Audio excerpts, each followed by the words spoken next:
আমি আগের দিন খুব সোজা নিয়মে দাগ টেনে গুণ শিখিয়েছিলাম বাচ্চাদেরকে। তো আমি একটা কথা বলবো যে দাগ টেনে তো গুণগুলো করা তো অনেক টাইম সাপেক্ষ, তাই না? একটা যদি গুণটা করতে যাই অনেকটা সময় লাগবে, কিন্তু বাচ্চাদের প্রাথমিক ধারণা দিতে গেলে কিন্তু ওটা করাতেই হবে। এবার সে যেমন করে হোক আমার কিন্তু টেবিল বা যাকে বলা হয় নামটা কিন্তু আমাকে মুখস্থ করাতে হবে। এবার নামটা মুখস্থ করাতে হবে মানে হচ্ছে 1 থেকে 9 অবধি টেবিল আপনাকে মুখস্থ করাতেই হবে। এবার বিভিন্ন জায়গায় বিভিন্ন সোশ্যাল সাইটে কিছু শর্টকাট ট্রিকের নামতাগুলো আছে, তার মধ্যে আমি দেখাচ্ছি।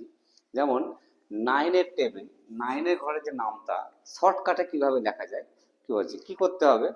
কিছু নয়, বলছে উপর থেকে উপর থেকে নিচে অবধি লিখতে লাগবো, মানে 9, 8, 7, 6, 5, 4, 3, 2, 1, 0 লিখে দিলাম। এবার নিচে থেকে দিতে লাগবো, মানে এটা নাইনটাও 9 থেকে 0 লিখেছিলাম, এবার নিচে থেকে যাব। মানে এখানে 9, এখানে 8, এখানে 7, এখানে 6, এখানে 5, এখানে 4, এখানে 3, এখানে 2, এখানে 1, এখানে হচ্ছে 0। এবার 9-এর যদি টেবিলটা করা হয় তাহলে কিন্তু খুব সোজা কিন্তু বেরিয়ে গেল।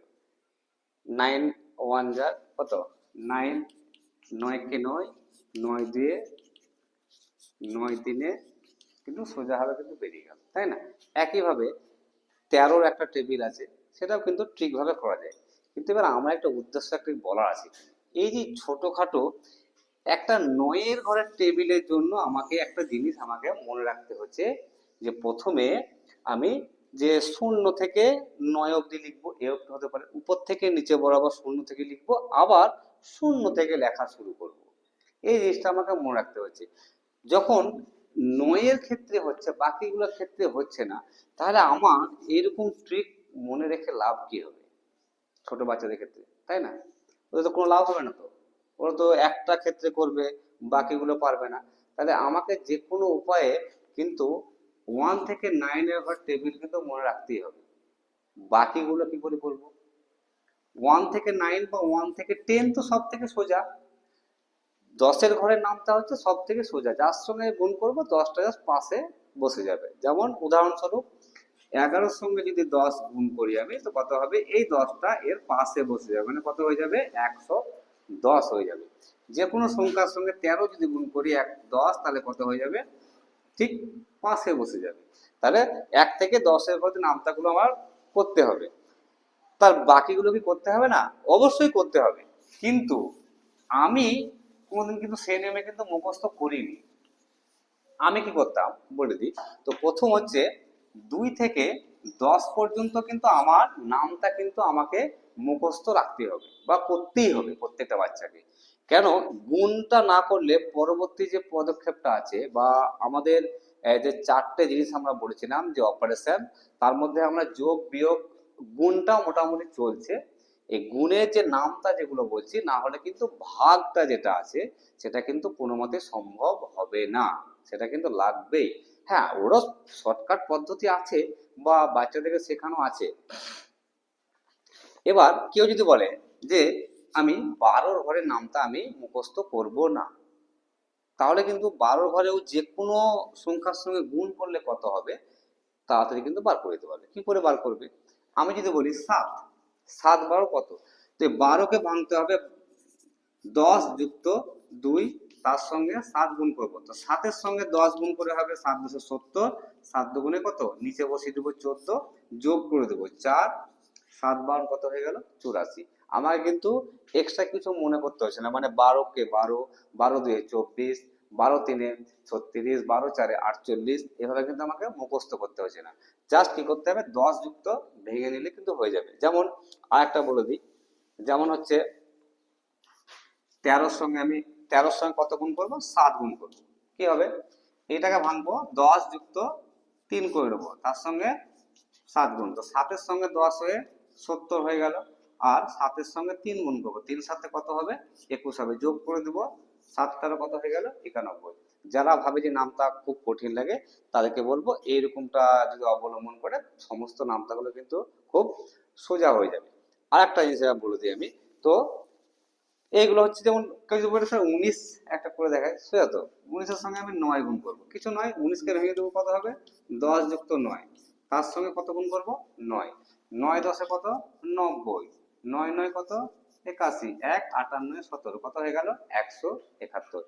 কত সেকেন্ড লাগবে 3 সেকেন্ড। আমি যদি 19 আমাকে নামতা করতে হয়, 19-কে 19, 19 2 38, 19 3 57, এভাবে নামতা করলে আমাকে মুখস্থ রাখতে হবে প্রত্যেকটা জিনিস। তার থেকে সুবিধা হচ্ছে এটা, আমি যে কোনো নামতা দিলে আমি সহজে করতে পারবো। এবার নামতার দুটো আমি জিনিস লিখছি, যে 5-এর সঙ্গে আমি 3 লিখলাম, তো তাহলে এটা সমান কত হয় 15, আর 3-এর সঙ্গে 5 লিখলাম, এটা কত হচ্ছে গুণ করলে 15। আচ্ছা, মুখে বলার সময় কিন্তু আমরা ভুল বলি, এটাতে বলি 5 3-এ, এটাও বলি 3 5 15, এখানেও বলি 3 5 15, না, উচ্চারণ কিন্তু হবে প্রথমটা যা হবে তাকে কিন্তু বলতেই হবে 5 3-এ 15, এখানে কি আছে 3 5-এ 15। অনেকে 2 আছে 4 আছে, বা 2 আছে 8 আছে, বা 8 আর 2, এটাও হবে 16, এটাও হবে 16, হবে তো। কিন্তু এটা যখন গুণ করা হয় তখন কি হবে 8 2-এ 16, না, 2 8-এ 16, এটা কত হবে 8 2-এ 16। কারণটা কি আমি বলি, প্রথমে যে গুণের যেগুলো লেখা হয়, যে 5-এর সঙ্গে 3 হয়, এইটা হয়ে যায় হচ্ছে গুণ্য, এইটাকে বলে গুণক। গুণক মানে হচ্ছে যে এই সংখ্যাটা কতবার লিখবো, তার মানে হচ্ছে গুণক। আর যেটা আমরা পাই সেটাকে বলা হয় কি গুণফল। কি বলা হয় সেটাকে গুণফল। তাহলে প্রথমে যেটা থাকে তাকে বলা হয় গুণ্য, মানে সে সবসময় গুণ হবে, তার মানে ওই সংখ্যাটা এখানে যা লেখা থাকবে ততবার বসবে, তার মানে এই বোঝাচ্ছে এখানে যে 5 যুক্ত 5 যুক্ত 5, তাহলে 3 বার 5 বসালো। আমরা যেটা বলি 3 5-এ 15, তার মানে সেটা লেখা হচ্ছে 3 5, তার মানে সেটা কি তখন এইটা হয়ে যাচ্ছে গুণ্য, আর এইটা হয়ে যাচ্ছে গুণক, আর এদের কি হবে এটা গুণফল।